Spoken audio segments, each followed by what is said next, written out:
En este capítulo de Generación 94 estamos con Ramón Puerta, que fue gobernador de la provincia de Misiones, fue presidente de la Argentina y fue uno de los convencionales constituyentes que en 1994 estuvo en Santa Fe en la reforma de la Constitución. Así que, Ramón, muchas gracias por el tiempo para recordar un poco y analizar este proceso histórico. Al contrario, gracias por esta oportunidad de opinar sobre algo que tuvo su importancia y que, como toda constitución, se proyecta hacia el futuro. Ramón, la primera pregunta que tengo es, quiero ir un poco atrás en el tiempo y es, en las diferentes entrevistas que nosotros tuvimos, bueno, el radicalismo durante el gobierno de Alfonsín intentó reformar la Constitución, armaron el Consejo para la Consolidación de la Democracia, bueno, no pudieron avanzar, en parte por la crisis económica, pero también porque el peronismo cambió el liderazgo. Cafiero venía liderando el partido, con la interna con Menem. Cuando gana Menem, aparece un nuevo actor con el cual hay que empezar a negociar. Entonces le pregunto a usted en esa interna, Menem-Cafiero, ¿a quién apoyó? Yo apoyé a Cafiero, fuimos prácticamente toda la dirigencia de Misiones, diputados, intendentes, apoyábamos a Cafiero, y Carlos Menem, que visitó una sola vez la provincia, una semana antes de la interna, estuvo desde la mañana hasta la noche y visitó 7 localidades, si no me equivoco. De las 7 que visitó, ganó 6. Y nosotros, que hicimos una campaña muy prolongada, teníamos el gobernador, teníamos, bueno, todos, salvo un diputado nacional y un intendente, todo el resto estábamos con Cafiero. Ganó Menem. Mire usted. Sí. Y a eso, después, cuando llega el momento de empezar a trabajar para la reforma de la Constitución, ¿cómo era su vínculo con Menem cuando ya usted era gobernador y él era presidente? Mira, lo de Carlos Menem es un tema que habría que copiar. Carlos Menem, al día siguiente que ganó, en lugar de pasarle la factura a los que perdimos, nos convocó para reconstruir primero un partido tan importante como el justicialismo y después ayudar a reconstruir la Argentina, porque veníamos de un proceso hiperinflacionario que nunca lo habíamos conocido. El final de Alfonsín fue muy triste, fue un fracaso muy grande en lo económico, y Menem, juntando a las partes que hemos participado en esa interna, pudo aportar lo que hacía falta y tener después un gobierno de 10 años y medio, 2 periodos. Cuando sucede el Pacto de Olivos, ¿no? Estamos en 1993, Menem, Alfonsín acuerdan reformar la Constitución. La posición de la provincia de usted y de la provincia de Misiones. No, yo apoyé, yo era en ese momento ya gobernador. Sí. Y obviamente apoyé esta reforma, más allá que muchos constitucionalistas, no sé si muchos, pero varios, con los que yo dialogaba, me sugerían que la mejor constitución es la que no se reforma. Hay que mantener la Constitución, en el tiempo va tomando fuerza y es muy útil para garantizar un sistema democrático. Esto a mí me parecía equivocado. Yo veía que el colegio electoral era, para mí, perverso, porque muchas veces el que ganaba perdía. Sí. Me parecía que el federalismo tenía que ser fortalecido con un régimen impositivo diferente. Sí, habían varias cosas que me llevaron rápidamente a apoyar la reforma. Ahora que pasaron tantos años, creo que los constitucionalistas que me asesoraron diciendo que la mejor constitución era la que no se reforma tenían razón, porque creamos un montón de organismos muy onerosos y no todos valiosos. ¿Cuáles, por ejemplo? Bueno, ahí en el marco, no quiero ser injusto porque no soy soy ingeniero civil, el campo del derecho, como todo político, me interesa, lo observo y quiero que la política no se judicialice. La reforma del 94 trajo posiciones que llenó la política y eso hizo que la justicia tenga hoy un protagonismo que no es de absoluta independencia. Bueno, Esto porque estamos hablando de justicia. Si habláramos de libertad de prensa, que suscribo 100% de la libertad de prensa, también viví un momento difícil. Cuando yo empecé en política hace más de 50 años, el periodismo era un poder importante, la libertad de prensa. Algunos empezaban a decir es el cuarto poder. Cuando ya dejé de ser gobernador en el 99, me decían, guarda, que es el primer poder. Y ahora veo que es el único poder. Los demás están todos, sí, están muy, muy golpeados. Hoy hablar de política en la calle es hasta peligroso, la gente odia la política. Ese ha sido un trabajo destructivo de generalizar y no separar la paja del trigo. Y eso lo hizo el sistema mediático. Condenar a todos masivamente, cuando vos tenés que separar lo bueno de lo malo, honestos por un lado, corruptos por el otro. Entonces, toda esa reforma que fue tan importante en el 94 y que ahora sí como está, hay que mantenerla. Yo creo que el mejor sistema es el que incorpora la posibilidad de una enmienda cada proceso electoral o cada 10 años. Eso hay que definirlo desde los técnicos, pero no nuevas constituciones. Fíjate que los estados, los países que tienen un sistema jurídico, institucional, permanente, son los que mejor andan en todo sentido. Fíjate Inglaterra. Sí, Inglaterra tiene una constitución casi inamovible. Ni siquiera escrita. No se toca. Estados Unidos pasa lo mismo. Nuestros hermanos uruguayos lo mismo. Entonces yo creo que esa reforma ya fue hecha, se incorporó el tercer senador, se crearon los organismos que estamos charlando, algunos de ellos todavía no se pusieron en marcha, y eso da también un nivel de gasto bastante alto, ¿no? Ahora, ¿cuál era esto que dice usted, no? Hay otros países que nunca lo reformaron, nunca reformaron la Constitución. ¿Cuál era la necesidad en ese momento para reformarla? ¿Cuál usted entiende que era el clima de la época que necesitaba una reforma constitucional? Se hablaba mucho de la necesidad de reforma, y algunos que por ahí no eran reformistas, pues se volvieron reformistas. Por ejemplo, el famoso colegio electoral hacía que por ahí alguien ganaba las elecciones, pero luego en el colegio electoral la perdía. Sí. Bueno, eso trajo reclamos, enojos, y dice, bueno, eso hay que cambiarlo. Sí. El tema de la coparticipación, el dinero que le toca a las provincias, el que le toca a la nación, qué dinero le toca a cada provincia. Eso fue un tema que condujo a que muchos buscáramos en una nueva constitución resolver eso. Hasta ahora no se resolvió, quedó pendiente. No, pero... ¿Y era solamente, esos eran los dos principales temas que se reclamaban en esa época? Son muchísimos temas, yo te toqué dos. Pero esos eran como los principales. No sé si los principales, eran dos temas fuertes. El diseño electoral.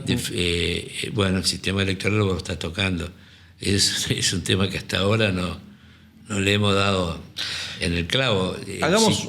El sistema electoral, antes del 95, la reforma se hace en el 94, tenía menos reclamos en cuanto a la validez del resultado que ahora. Bien, hagamos un zoom sobre ese tema, ese punto. Antes el presidente se elegía por colegio electoral. Un sistema de democracia indirecta donde se votaban electores. Los pueblos, las personas votaban un elector. ¿Cuántos electores por provincia eran? Bueno, depende de la provincia, los habitantes, ¿no? Ahí también, no, porque hay provincias, el tema legislativo, por ejemplo, está relacionado con lo que vos preguntás, que con muy pocos habitantes pueden poner 5 diputados nacionales, y otras que tienen 50 veces más habitantes que esa provincia, no meten 50 veces más diputados, por ahí ponen 10 veces más diputados. Entonces, el ciudadano de la provincia de Buenos Aires tiene menos peso político que el ciudadano de Tierra del Fuego, por ejemplo. Y está subrepresentado. Y bueno, todo tiene una explicación. El Senado, 3 por provincia. Sí. Listo, chao. Antes eran 2. Sí. Ahora es 3. Antes de la reforma del 94. Y antes era indirecto, ahora es directo. Sí. Pero cada provincia son 3 senadores. Sí. Entonces el sistema de la Cámara de Diputados tiene un reflejo federal de darle más peso al ciudadano de la provincia más chica que al ciudadano de la provincia más grande. Todos estos son temas para discutir toda una vida. No, pero me interesa... Lo importante es sí. acordar una constitución, no tocarla más. Como la vida es dinámica, la política también es dinámica, le das derecho a una enmienda cada elección o cada 4 años. Bueno, eso también Todos son temas opinables. Quiero ver sus posiciones en cada uno de estos temas. El tema colegio electoral. Lo que había antes, el colegio se elegía presidente de manera indirecta. A partir del 94 pasó a ser elección directa. Sí. Argentina distrito único, entonces todo es un voto.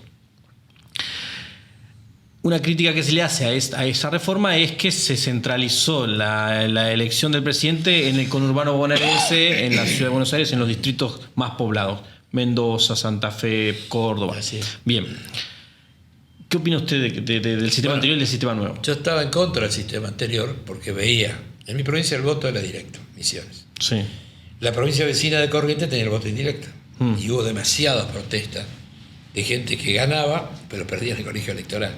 Entonces, esa opinión que me reflejaba una provincia a la otra hizo que yo vaya por el voto directo.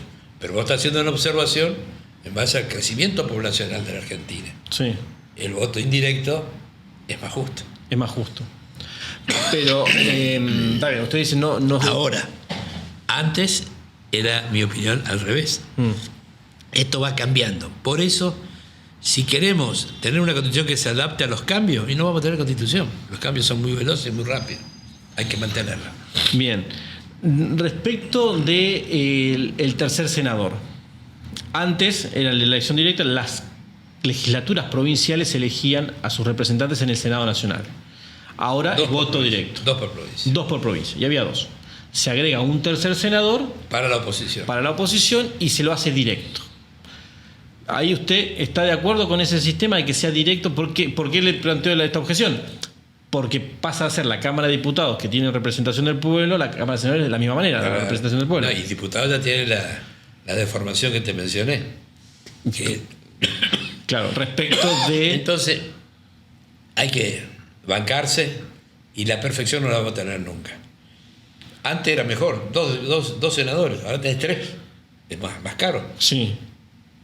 Es cierto que con el sistema indirecto hubo un gobierno de Frondizi que todos los senadores eran del mismo partido. Sí. ¿Y no pierde el Senado esta representación provincial que tenía antes, que siempre se dijo que el Senado es la representación de las provincias, de los estados provinciales, al tener la elección popular? Mira, en el fondo es un mecanismo que tiene una acción directa el votante. Lo otro pasa por un tema intermedio, que hay razones que explican por qué se hace eso, pero en la práctica muchas veces se cuestionó la poca representatividad o poca legitimidad del que era elegido en forma indirecta. Bueno, Claro. el tema, vuelvo a repetir, yo insisto mucho en esto, no quiero llevar al hartazgo, pero no reformemos más, banquemos lo que tenemos, con una enmienda cada tanto se harán las correcciones necesarias. Bien. Después, llega el momento vuelvo un segundo para atrás, la campaña electoral para constituyente. Usted, fue intendente, fue gobernador, fue presidente. La campaña electoral para un poder ejecutivo se trabaja sobre las expectativas. Sí, yo no fui intendente, pero fui diputado nacional y fui senador. Es decir, participé en muchas, y el senador ya elegido en forma directa, ¿no? Bien. Así que participé en muchas elecciones. Bien, entonces, en esas elecciones uno trabaja sobre las expectativas de la gente, pero en una elección para constituyente, ¿qué se le promete al electorado? Es muy simple. El momento siempre tiene alguna demanda que cuando miras encuestas es la más importante. O cuando hablas con la gente, yo nunca me guié por las encuestas. Sí. Debo reconocer que allá por la década del 60 nos burlábamos de las encuestas, salía todo al revés. Venían grandes, Lanuse le dejó volver a Perón porque todas las encuestadoras decían que Perón no ganaba ni por casualidad. Y encuestadoras traídas de Europa, traídas de Estados Unidos, y Perón ganó. Ahora las encuestas tienen un mecanismo mucho más representativo y dan opiniones que el candidato puede rescatar para su campaña, para su propuesta. Sí. Bueno, no hay mucha diferencia entre una legislativa, una de este tipo constituyente o una de cargo ejecutivo. Las campañas son muy parecidas. Son parecidas. Y la demanda de la gente es parecida. Por eso, una demanda que hoy es válida, a lo mejor dentro de 20 años ya no lo es. Claro. Bueno, ¿Recuerda dónde paró allá en Santa Fe? ¿Dónde vivió? ¿O si yo vivió viví en Santa Fe? Paraná. En Paraná. Fui al otro lado del río, estuve en la Mesopotamia, de la que soy hijo, pero yo soy hijo del río Uruguay, y Paraná está sobre el río Paraná. Claro. De cualquier manera me quedaba un poco más cerca que Santa Fe, 50 kilómetros menos. Claro, 50 minutos. Y allá compartía, ¿se acuerda? ¿Compartía usted con alguna otra fuerza política? Había muchos constituyentes, así que el peronismo, que gobernaba la mayoría de las provincias, tenía una fuerte presencia, y la oposición radical también. Así que el diálogo existía no solo en el recinto, no solo en las comisiones, sino en el propio ámbito de la ciudad, donde se cenaba o se almorzaba o se tomaba un café antes de ir a dormir. ¿Recuerda en particular alguna cena, algún almuerzo donde se haya llevado una anécdota, una conversación o un amigo? Amigos muchos, amigos siempre hay. Pero las charlas importantes se hacían adentro.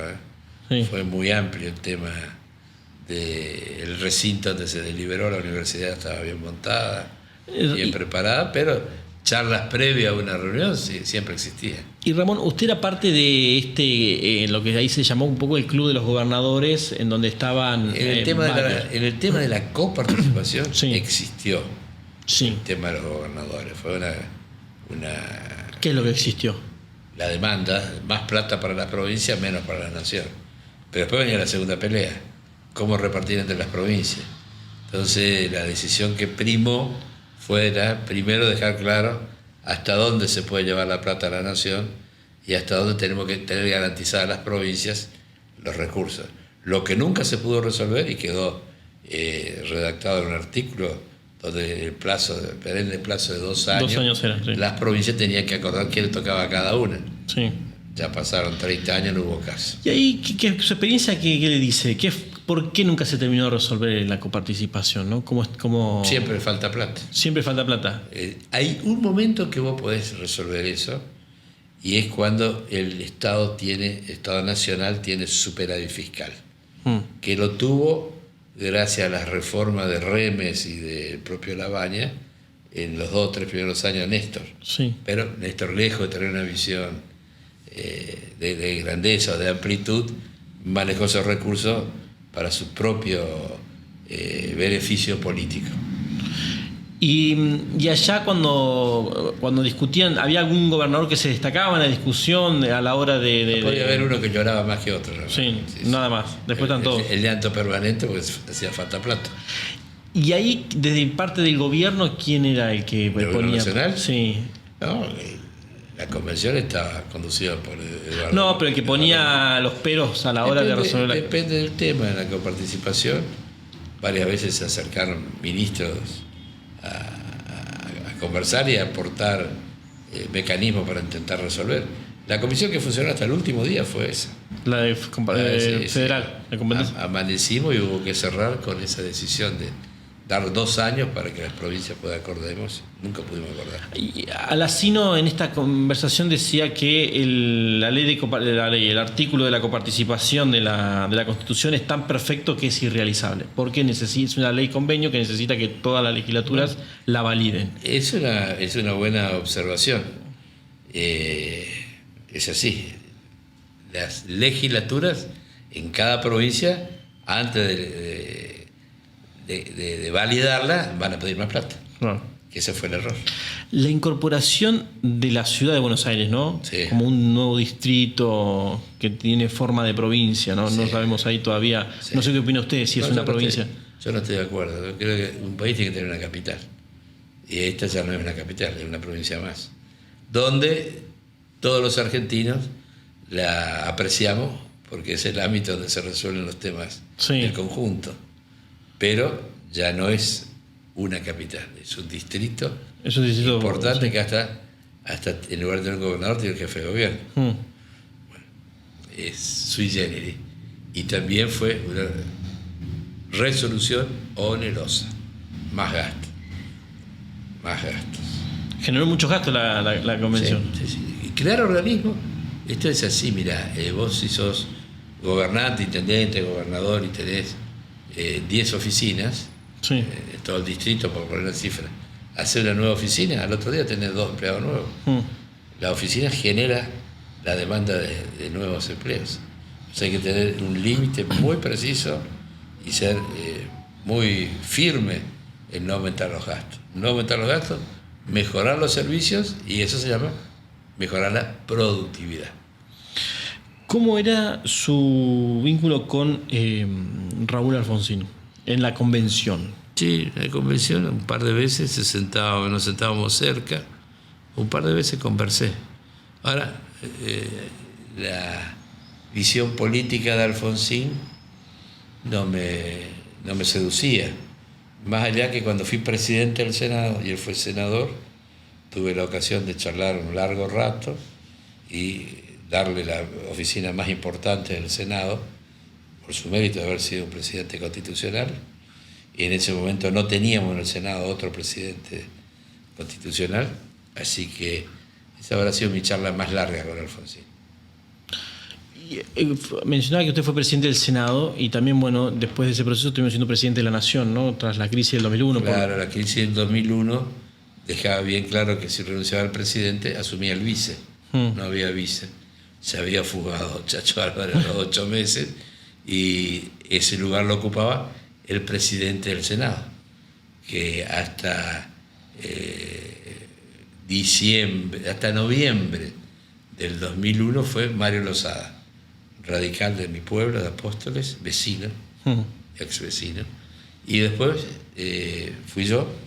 En la campaña del 2001 fuimos muy claros del peronismo federal, dejamos preciso que si teníamos mayoría en el Senado por haber ganado las elecciones, íbamos a poner presidente del Senado, que fue una sabia decisión, porque si no el conflicto del 2001 hubiera seguido hasta ahora, porque a la renuncia de la Rúa no podía suceder lo otro más débil de la Rúa, claro, que era un gobierno que se fue debilitando, ya ni su propio partido lo apoyó. Alfonsín, después de la derrota de octubre del 2001, tomó distancia al presidente de la Rúa. El presidente de la Rúa cayó en una gran depresión, el vice lo había abandonado, su partido lo había abandonado, y el Fondo Monetario le negó $1.000 y pico de millones de dólares a Cavallo, que era el ministro de la Rúa.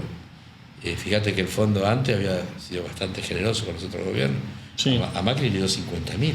Sí. Y a de la Rúa le dio 1.200, 1.400. Esos son 3 factores que hicieron que el día 21 de la Rúa renuncie, 7:30 de la tarde, cae en una fuerte depresión y presenta la renuncia. Al ser el presidente del Senado del otro partido, pudimos armar un esquema de poder. Yo cumplí mi palabra con el presidente de la Rúa, le dije: yo no vengo por su cargo, yo vengo a que acá no vuelva a pasar lo que pasó con la ley laboral, donde el gobierno, al no tener mayoría, tuvo que moverse con políticas non santas para sacar esa ley. En el caso nuestro, el peronismo en ese momento, tenemos una mayoría clara y lo que el país necesite se la vamos a votar. Y bueno, quedamos así, yo le cumplí mi palabra, 3 días, la Constitución da 48 horas, la ley de acefalía da 48 horas para hacer la asamblea. Sí. Cumplí con las 48 horas, pero la asamblea duró un día más, así que tuve 3 días. ¿La presidió usted la Asamblea Legislativa? Claro, sí. Yo era el presidente profesional del Senado. Claro. Y no solo eso, sino que elegimos un nuevo presidente por un tiempo perentorio y había que llamar a elecciones y votar en marzo, y estábamos deliberando en diciembre. Sí. Lamentablemente ese presidente también renunció y hubo una segunda asamblea. Esa nombró a alguien ya para completar mandato. ¿En la segunda asamblea quién la presidió? El presidente de la Cámara de Diputados, Camaño. Bien. Porque después en un momento fue Maqueda el presidente de la asamblea, pero eso ya fue con Duhalde, ¿o no? Puede ser, porque Maqueda era mi vice, así que quedó de presidente del Senado, sí. Fueron años mucho más intensos que la constituyente, ¿no? Los del 2001.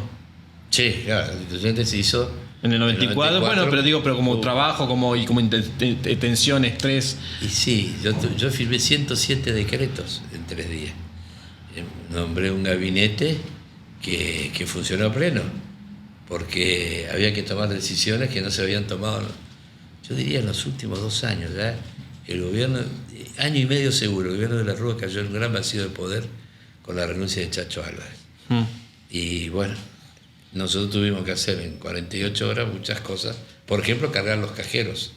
El mayor enojo, la gente que salía a la calle no era que iba a asaltar supermercados, tema que también existió antes del 2001, después del 2001 y que existe ahora también. Sí, claro, los saqueos. Ahí el problema fue que la gente que tenía sus recursos transparentes, blancos, ahorros, bien ganados en los bancos, cuando iba a retirar, el corralito les decía que no podían retirar. Acá en esta avenida Libertador se veían manifestaciones y no era gente indigente ni gente pobre, era clase media alta, para arriba. Así que lo primero que hicimos fue cargar los cajeros. Para cargar los cajeros tuvimos que movilizar los camiones de caudales. Para poder movilizar los camiones de caudales había que ponerle seguridad. Nada de eso existía el día que yo asumí, porque la policía estaba totalmente acéfala por lo que había pasado un día antes en la Avenida de Mayo y la Avenida 9 de Julio. Teníamos a la Gendarmería, el grueso de sus tropas en Santiago del Estero, y los aviones Hércules no tenían combustible para traerlos. Así que hubo que resolver todo eso en horas. Se resolvió, se cargaron los cajeros y la gente se tranquilizó. Así fue. Wow. Mencionó dos cosas al pasar sobre las que me quiero detener. Una es casi una anécdota y la otra es una pregunta concreta. Usted dijo que no quería que sucediera lo mismo que pasó en el 2000 con la ley laboral por maniobras no santas, ¿no? ¿Hubieron coimas en el Senado? Mirá, no sé si hubieron coimas, pero hubo denuncias cruzadas de todos lados y le costó mucho al gobierno de la Rúa, que no tenía mayoría propia, conseguir votos de la otra vereda. Y eso da lugar a sospechas, da lugar a denuncias cruzadas. Bueno, hubo gente procesada y todo. Sí. Y después me mencionó a Lozada, otro misionero con provinciano, que estuvo el día del Pacto de Olivos en la casa de Dante Caputo. ¿Nunca le mencionó a usted esa reunión? ¿No lo llamó como coprovinciano? ¿Le dijeron, vamos a reformar la Constitución? No. Por más que sea radical. No, yo no participé de ese esquema. Ese es un esquema que lo llevó adelante Menem con Alfonsín. Y Alfonsín tenía un colaborador misionero muy importante. Que era Nosiglia. Más importante que Lozada, pero también de Apóstol, también de la misma cuadra. En la misma cuadra vivía Lozada. Hay que hacer una serie sobre apóstoles. En la misma cuadra vivía don Raúl Nosiglia, el abuelo del Coti, y don Federico Puerta, mi abuelo, en la misma cuadra. La calle Carlos Pellegrini, frente al Cruz Social. Cruzando la transversal ahí, que es Alvear, don Mario Lozada, el papá de Mario Lozada. Sí. Mira Apóstoles, tiene historia democrática. Claro, y yo adjudico un tema muy concreto, porque voy a decir algo que se van a enojar los correntinos. San Martín era misionero, porque no hacían las misiones jesuíticas. Entonces, el nivel que dejaron los jesuitas en toda esa región del mundo, no solo Misiones, también norte de Corrientes, un buen pedazo de Brasil y de Paraguay. El presidente que más años gobernó Brasil era de San Borja, frente a Santo Tomé, misiones jesuíticas. Y el otro de San Borja fue Django Goulart. El primero que mencioné es Getúlio Vargas, que gobernó Brasil desde ese pequeño pueblo al río, y después sus discípulos, Getúlio Vargas también. Y casi meten el tercero, que Leonel Brizola perdió la segunda vuelta con Collor de Mello. Entonces, bueno, en Paraguay pasó algo parecido con la zona de Encarnación.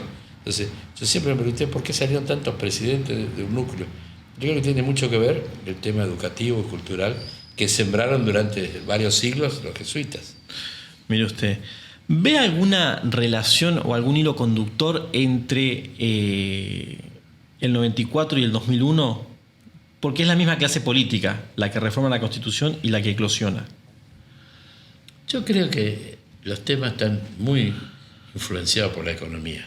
En el 94, una economía ya estabilizada, sin inflación, daba la posibilidad de una reforma nada más y nada menos que constitucional. En el 2001, el apuro por salir de un problema que ya no resistía más. El 1-1, que fue tan importante para resolver la hiper que heredó el gobierno de Menem, y Menem también tuvo su propia hiper, el 1-1 lo resolvió, pero una década después, o 8 años después, la moneda era tan dura que no podíamos competir en el mundo. Nuestro socio más importante, Brasil, devalúa, flexibiliza. Y hasta ahora tiene esa moneda el real. Nosotros nos encerramos en una rigidez que explotó. Sí, de la convertibilidad. Así que yo creo que son razones distintas. Le tocó en gran medida a muchos dirigentes estar en las dos. A mí me tocó estar en el 3, en la ahora también. Ahora Argentina vive una crisis difícil. Estamos en una democracia sin partidos políticos, los partidos están sumamente erosionados y una sociedad que habla muy mal de la política. La palabra política es mala palabra y no hay democracia sin partidos políticos y no puede haber partidos políticos sin políticos. Ya probamos con traer gente improvisada afuera y el resultado no es bueno. ¿Cuándo probamos eso? Menem fue el primer transgresor. Le salió bien con Reutemann, sí. No así con otros. Ok, con gente que no es política, claro, dice. Traerlo a cargo outsiders. de primerísima línea, porque son figuras conocidas. Lole era un gran corredor de carrera, casi sale campeón del mundo saliendo segundo, y llega a gobernador saliendo segundo. La ley de Lema lo proyecta. Entonces, guarda que hay que tomar muy en serio la política. Sin política no hay democracia. Y la política se tiene que ordenar a través de los partidos. Esto que vienen de afuera sin pasar por el filtro del partido es grave. Mirá, 40 años atrás, y puedo hablar también de 50 años atrás, puedo hablar del 73. Sí. Un concejal en mi pueblo cambiaba de auto y si era radical tenía que ir al comité y si era peronista en la unidad básica y explicar cómo cambió de auto. Hoy yo veo en la mayoría de los pueblos de mi provincia y del país que por ahí el que más plata hace en el gobierno, y no hay otra explicación más que la corrupción, es el que más votos consigue, porque puede repartir poder, repartir negocios. Eso es porque no pasan esas candidaturas por el filtro del partido, llegan en la campaña directa. Antes el partido ordenaba y no podía llegar a alguien que no estaba capacitado. En esa época funcionaba un poco así, en el 94 y antes del 94. Sí, los partidos funcionaron hasta el 2001. Hasta el 2001. Ahí hubo un desastre en el 2002, el famoso Congreso de Lanús, yo participé, encabezando los congresales de Misiones, Congreso del Peronismo obviamente, donde ese Congreso aprobó neolemas, ¿sí? Algo peor que la ley de lemas, neolemas. 2 provincias nos opusimos, Rubén Marín de La Pampa y yo de Misiones. Bueno, ahí desaparecieron los partidos. Vos podés ser candidato por fuera. Por decisión y era un neolema. No necesitaba estar afiliado. El peronismo tuvo 3 candidatos en esa ocasión. Se pecó un poco de este consenso, este clima de consenso que había en esa época, en esos años, de que 2 partidos fuertes se podían juntar para reformar la Constitución y que después pensaron que el sistema político iba a sostenerse con ese nivel de consenso y después... Se hubiera sostenido, el problema vino después, no por la reforma del 94. La reforma del 94 tuvo acierto y tuvo errores, pero se destroza el sistema de partido con neolemas. Y a partir de ahí no funcionó más ningún partido. Hoy el PJ está en manos de intrusos y el radicalismo está muy quebrado. El PRO es un partido nuevo, pero hay 300 partidos registrados. En el mundo no hay ninguna democracia con un partido solo. Eso no es democracia. Tiene que haber 2 por lo menos. Estados Unidos, 3, Uruguay, 4, Inglaterra. Ahora, ¿qué ocurre cuando tenés 300 partidos como acá? No. Es un negocio. Es lo mismo que nada, claro. El que tiene registrado un titulito, después acuerda con otro y hasta tiene un precio. El sistema de partido es fundamental y volver a prestigiar la política, separando la paja del trigo. Acá yo acepto que los errores de un gobernante se marquen con nombre y apellido. Pero ¿qué dice el comunicador? Dice, esto es un error de la política. No, es de un gobernante que se llama fulano de tal que cometió tal delito. Yo no acepto. Yo nunca cobro un sueldo del Estado, doné todos. Me jubilé como diputado nacional. ¿Qué hace? Mucha gente cree que yo cobro la jubilación de presidente, que tengo derecho. Era lo que le iba a preguntar. Yo renuncié. 3 días es medio poco para jubilarte. Estoy con 73 años de vida y me jubilé en el mes de junio, por ahí me salió la jubilación, julio habrá sido, y me pagaron 4 meses juntos, porque desde que tenían que pagarme en mayo, creo que era, o en abril, pagaron todos juntos. Mucha gente vio eso, 2.300.000 la jubilación de un diputado nacional. Y yo dije, se jubiló como presidente. Yo renuncié a la presidenta y no cobré nunca un sueldo en el Estado, sí cuando fui embajador. Ahí cobré y mantuve la residencia, y además yo una vez por mes venía a ver a mi madre a Misiones, desde Madrid, y el pasaje me lo tenía que pagar yo. Claro. Porque la Cancillería te paga un pasaje por año. Bueno, estas son cosas que por ahí se pasan por alto, y yo he visto a muchos decir, no, 3 días jubilado como presidente. Entonces la gente tiene todo el derecho de enojarse. Sí, sí. Por eso hay que respetar la política. La política es sagrada para la democracia. Pero para eso también la política tiene que abrir las puertas para que se puedan investigar las cosas. Acá hay un gobierno que no dejó que se investiguen hechos demasiado fuertes, demasiado duros. Tenemos una presidente que fue 2 veces presidente, acorralada ante la justicia. Y bueno, es triste, pasa eso. Decía recién, para ir cerrando, que la reforma tuvo aciertos y errores, ¿no? ¿Qué aciertos le ve a la reforma? Varios aciertos. El hecho de tener claridad en cómo se eligen los legisladores de un campo y del otro es importante. Más allá que a mí me puede gustar más el otro sistema, pero ahora quedó establecido cómo se hace para que haya oficialismo y oposición en el Senado. ¿No? Se agregó un senador más y el voto es directo, ¿no? Es un tema interesante. Se abrió la discusión de la coparticipación y hay un esquema que garantiza cuánto de la nación y cuánto de las provincias. Ahora, las provincias tienen que arreglar el resto. Claro. Sí, hay varias cuestiones que ayudaron a hacer de la Argentina un país más creíble, esto es cierto. ¿Y hay errores que...? Generar organismos. Yo estoy muy en contra de tener tantos organismos que cumplen tareas hasta parecidas y a veces superpuestas. ¿Cuáles están superpuestas? Todos los consejos, varios consejos están superpuestos. Lo que no significa que no haya uno, que no puede haber un montón. Ahí en el 94 se jugó el Mundial de Fútbol en Estados Unidos. Fue el último Mundial de Maradona. ¿Lo recuerda de haber visto los partidos en la convención o haber estado ahí? No me acuerdo dónde los vi, pero los vio. No sé si vi todos los partidos. Además, el tema de Maradona se televisó no solo durante el partido, sino después del partido también. Sí, sí. Y Maradona, que tengo un buen recuerdo de él, cuando él ya estaba suspendido en el año 92, Semana Santa del 92, fue a Misiones, aceptó una invitación que yo le hice para jugar al fútbol en Posadas y vendimos entrada por $120.000 para donar al hospital de niños que se estaba equipando. Y él jugó todo el partido, hizo 3 goles.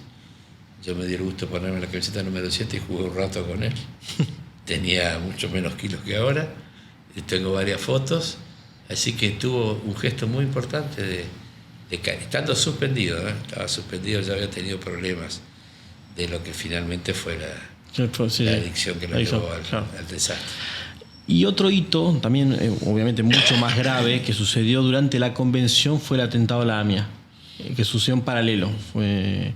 La convención duró entre mayo y agosto, en julio fue el atentado. Ya antes tuvimos otro atentado. Claro, también en el 92. La Embajada de Israel. En Argentina. ¿Ahí se acuerda si estaba en Santa Fe o si estaba en Buenos Aires usted cuando fue? Yo cuando el atentado de la AMIA, me parece que todavía estaba volando de Misiones para acá. El que me acuerdo bien porque estaba a 3 cuadras del lugar y vi el humo que se levantó. Yo venía por Paseo Colón y entré en Libertador, ahí vi los galpones de Retiro, y fue el atentado de la embajada. De la embajada. Eso me acuerdo bien porque hasta el ruido sentimos. El de la AMIA lo vi por televisión, lo habré visto desde Misiones. Porque fue un episodio que paralizó por unos días la convención, ¿no? Muchos viajaron para acá. Entonces. Bueno, Ramón, le agradezco mucho por el tiempo. Y bueno, fue interesante también conversar un poco sobre el paralelo con el 2001, ¿no? Entre el 94 y el 2001. Acá un hecho político induce al otro. Siempre hay elementos que van encadenando la situación. Claro, pero te preguntaba también esto del 2001 porque... A veces es más directo y más fácil de verlo. Claro. Y otras es más difícil. Y a lo mejor hay que esperar un tiempo para tener claridad en cómo fue, para qué sirvió o qué complicó. Claro. Bueno, muchísimas gracias. Gracias a vos.